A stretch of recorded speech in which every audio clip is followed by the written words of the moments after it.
একটা কথা না কইয়া ফেললাম না।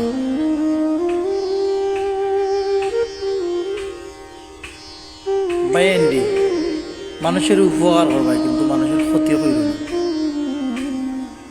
তুমি বড় হইছো, আল্লাহ তোমার বড় কর্তা, আমরা আল্লাহর কাছে দোয়া করি, কিন্তু মানুষের ক্ষতি কইরা কি শান্তিটা পাও তুমি? ভাই তোমার পুরনো দিনের কথা তুমি একটা বার চিন্তা ভাবনা করো।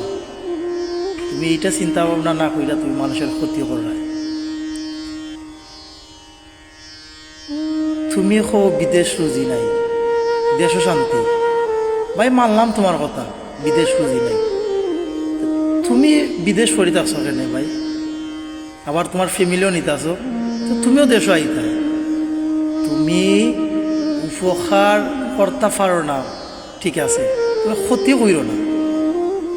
আর এমন উপদেশও দিও না মানুষকে, একজন যদি চায় দায়িত্ব পারলে তুমি তার একটু আগ্রহী দেও না, যা তুমি বরঞ্চ তার ক্ষতিও করো না। ভাই আল্লাহ যদি উপরে দি টানে, তুমি বন্ধায় নিচে দি টানে কিচ্ছু করতে পারতা না।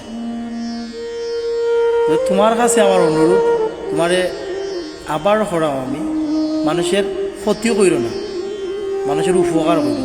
আর যদি পারো না তাহলে একটু দোয়া কইরো, কিন্তু আমার অনুরোধ